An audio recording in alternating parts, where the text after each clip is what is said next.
Hi, welcome. Enjoy the content. Subscribe and turn on notifications. Samuel Price. Never thought a life so meticulously constructed could begin to fracture. Not on an ordinary Tuesday afternoon in September.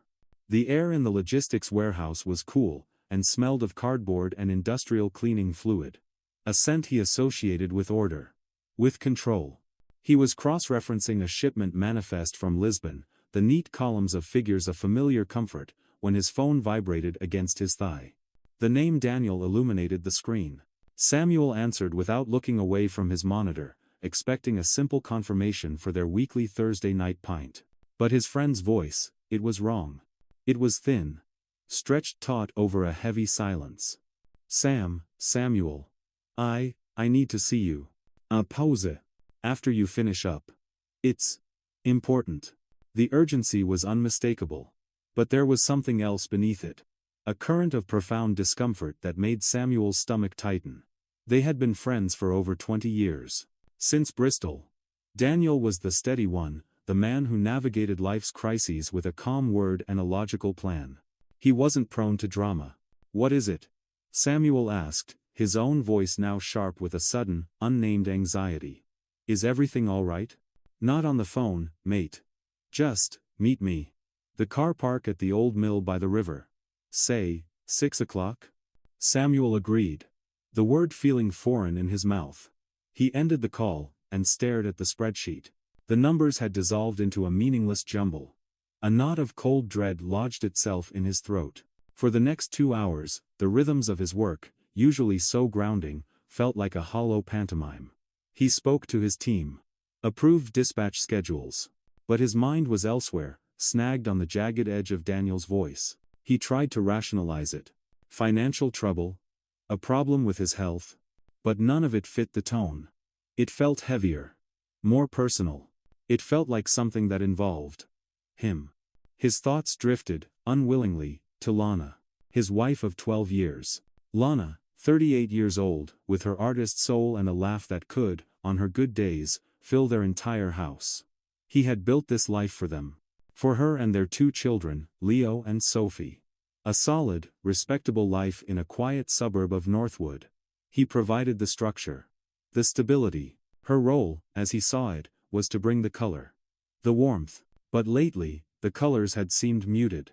She had been distant, he admitted to himself. Preoccupied. She'd attributed it to a demanding new exhibition she was curating, a temperamental sculptor from Berlin. Samuel had accepted the explanation. Because it was convenient.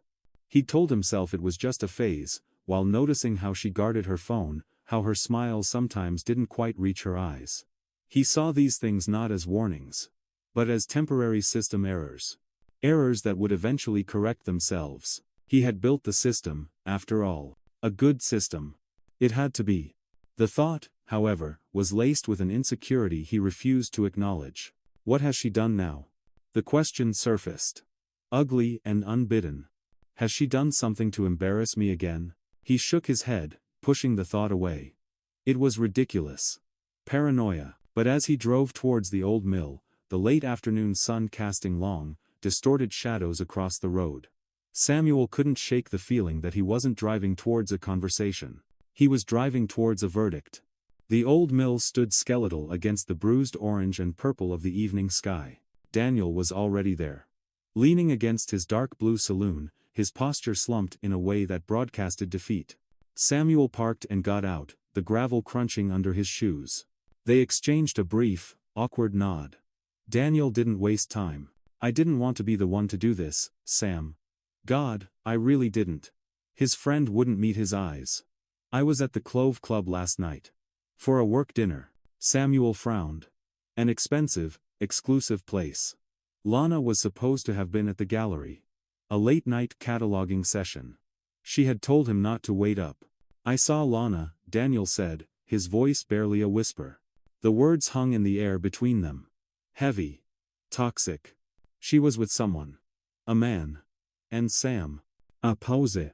It didn't look like a work meeting. The ground seemed to shift beneath Samuel's feet.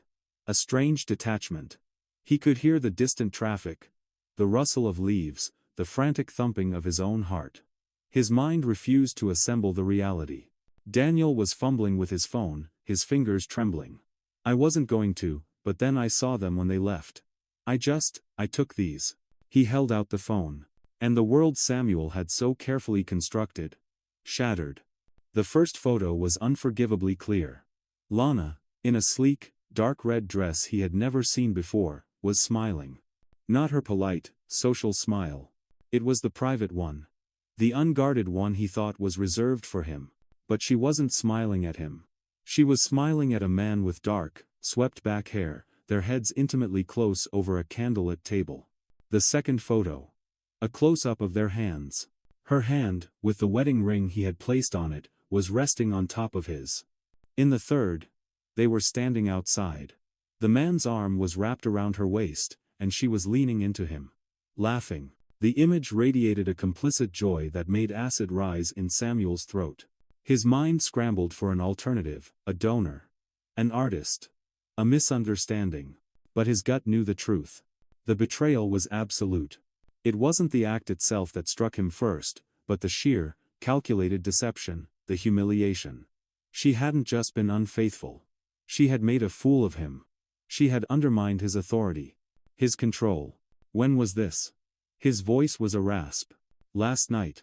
Monday, Daniel confirmed, his gaze full of a pity that Samuel despised. Samuel didn't break down. He didn't shout. A chilling, crystalline clarity descended upon him. The emotions shock, hurt, rage coalesced into a single, sharp point of purpose. He took out his own phone, his hands surprisingly steady. "Send them to me," he commanded. A moment later, his phone buzzed with the evidence of his wife's crime. "Thanks, Dan," he said, the words tasting like ash. "I know it wasn't easy." He was already turning away, walking back to his car. He didn't need comfort. He needed a plan. As he sat in the driver's seat, staring at the images of his smiling, treacherous wife, the grief he should have felt was consumed by a cold, calculating fury. This was not a tragedy. This was a tactical problem. And Samuel Price was very, very good at solving tactical problems. The drive home was an exercise in pure, automated control. His mind, however, was a whirlwind of strategic planning. To call her now would be messy. Emotional. It would give her the opportunity to lie. To seize control. He would not allow that. The confrontation had to be on his terms. In his space. Where she would have no escape. He stopped first at his mother-in-law's house. Picked up Leo and Sophie. Their chatter filled the car with an innocence that was almost painful. He had to protect them. This thought became his mantra. His justification. Everything he was about to do was to shield them from the chaos their mother had invited into their lives. At home, the evening routine proceeded with surreal precision. Baths, dinner, school books. He was a perfect father, playing his part flawlessly. When Leo asked where Mum was, Samuel answered with an ease that frightened even himself. "She's working late at the gallery again, buddy." After he tucked them into bed, he went downstairs. The house was quiet. His house. He walked into the living room and began to set his stage. He turned off all the main lights, leaving only a single, dim lamp burning in the corner. Casting long, menacing shadows. He took his phone. And placed it squarely in the center of the oak coffee table. Then, he sat down on the sofa, folded his hands in his lap, and waited. At 9:30, he heard the key in the lock. A sound that had always meant comfort. Tonight, it sounded like an intrusion. Lana stepped inside. "Samuel? Why is it so dark in here? You scared me." Her voice was light, forced. He didn't answer. He didn't move. He simply watched as her eyes adjusted to the dim light and found him. A motionless silhouette. Her smile faltered. "Is everything okay?" Slowly. Deliberately. He reached forward and tapped the screen of his phone. Illuminating the first photograph. He pushed the device across the smooth surface of the table. "Explain this." The two words were low. Flat. Heavy with judgment. Lana's brow furrowed. She stepped forward. And picked up the phone. Samuel watched her face. He saw the puzzlement. The flash of recognition. The dawning horror that drained the color from her cheeks. Her mouth opened, then closed. Her hand, the one holding the phone, began to tremble. "Sam, It's not what it looks like, she stammered. A pathetic. Textbook lie. They both knew it was exactly what it looked like. He rose from the sofa. He seemed to loom over her. She took an involuntary step back. How many times? He asked, his voice dangerously calm. Please, let's just talk about this. Tears were welling in her eyes. He felt nothing. How many times, Lana? He repeated, a sharp edge of steel in his tone. He took a step towards her. How many times have you kissed our children goodnight? Looked me in the eye, and then walked out of this house to go and meet him? The confrontation that followed was not a dialogue. It was an interrogation. She collapsed onto the rug, her hands covering her face, gut-wrenching sobs tearing through her body. The truth tumbled out. 4 months. His name was Richard. It started with coffee. Lunches. Then more. Samuel listened, his expression impassive, his jaw clenched so tightly it ached. He let her sob until she was exhausted. When she finally fell quiet, he delivered his sentence. You're going to call him. She looked up, her face blotchy and swollen. What? Right now. In front of me. You are going to call him. And you are going to end it. He pointed to her handbag. Get your phone. This was not about closure. This was about control. Lana protested. A weak, desperate plea. Not now, Samuel, please. Now, he repeated. His voice left no room for negotiation. Or I will find him myself. And I will call his wife. That stopped her cold. Her eyes widened in panic. Wife? Samuel smirked. A bitter, triumphant twist of his lips. He picked up his own phone and showed her the screen. Richard Davies. Married. 2 young children. Happy family photos. Did you know he was married, Lana? She shook her head weakly. He didn't care if she was lying. It was irrelevant. It was simply another weapon. With hands that shook uncontrollably, Lana dialed. The ringtone echoed in the dead silence. A man's voice, thick with sleep, finally answered. Lana. It's nearly 11 o'clock. What's wrong? Samuel gestuurd. Speaker. She obeyed. Richard, she began, her voice a broken whisper. My husband. He knows. He knows everything. A long, charged pause. Muffled curses.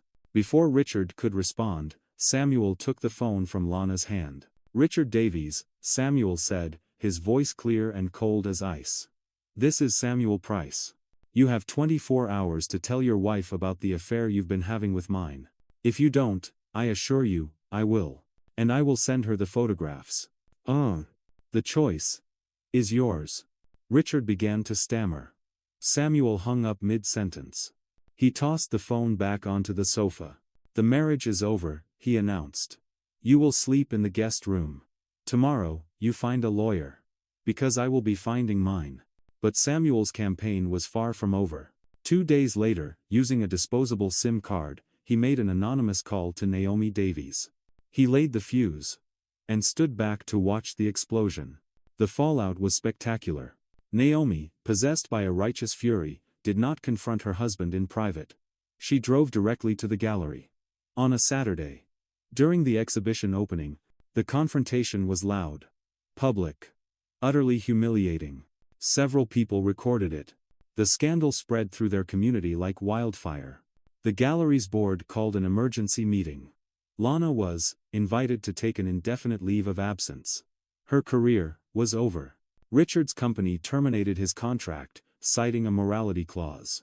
Samuel observed all of this from a distance. With a chilling sense of vindication, he told himself this was justice. This was the natural consequence of their selfish choices. He was not seeking revenge. He was merely the instrument of a karmic balancing of the scales. In the narrative he was constructing, he remained the stoic victim. The man who was simply, and justifiably, defending his family. And his honor. The divorce was not a negotiation. It was a conquest. Samuel hired the most formidable solicitor he could find. A woman named Eleanor Vance. Known for her aggressive tactics. My primary objective, he stated, is the stability and well-being of my children. I need primary custody. Eleanor nodded. The infidelity is your leverage. We will use it. Samuel's narrative was simple. And devastatingly effective. He was the constant. The reliable father. The stable home. Lana, by contrast, was the reckless one. The adulterer. Financially and emotionally volatile. He provided the evidence. The photographs. The phone records. The timeline of her lies. The star witness was Naomi Davies. On the stand, she gave a damning account of the affair's destructive impact, painting a picture of deceit that blackened Lana's character beyond repair. Lana's solicitor was outmatched. Lana herself seemed broken and lost. She tried to argue that her affair was the result of a lonely marriage, hinting at Samuel's controlling nature. Samuel listened, his expression unchanging. He saw it as nothing more than a pathetic attempt to shift blame. He had fulfilled his side of the contract. She was the one who had breached it.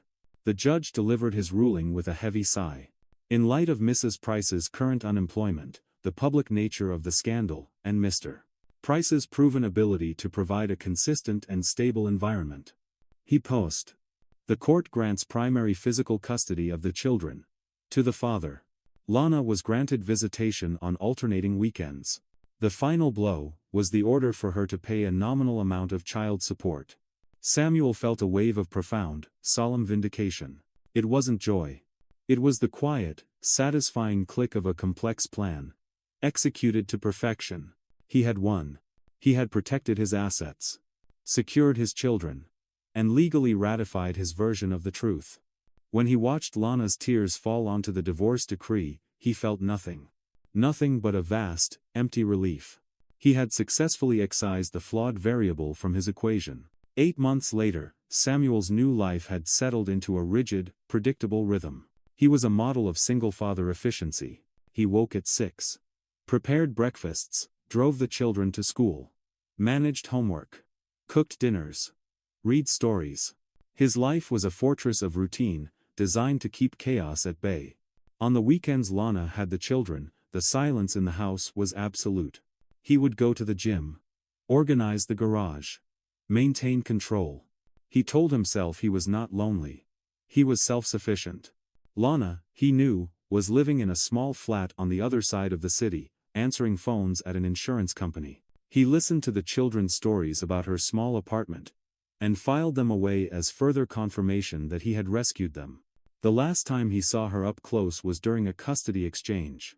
A gray, drizzly Saturday. The children ran to her, and she knelt on the wet tarmac to embrace them, burying her face in their hair. When she looked up, her eyes met his. He saw in them a sorrow so deep it was almost a physical presence. For a fleeting second, he felt a flicker of something. A ghost of pity. A memory of the woman he had once loved. But he extinguished it. Instantly, he summoned the images from his phone. The red dress. The clandestine smile. The lies. The pity vanished, replaced by the cool, cultivated indifference that had become his shield. He gave her a curt nod.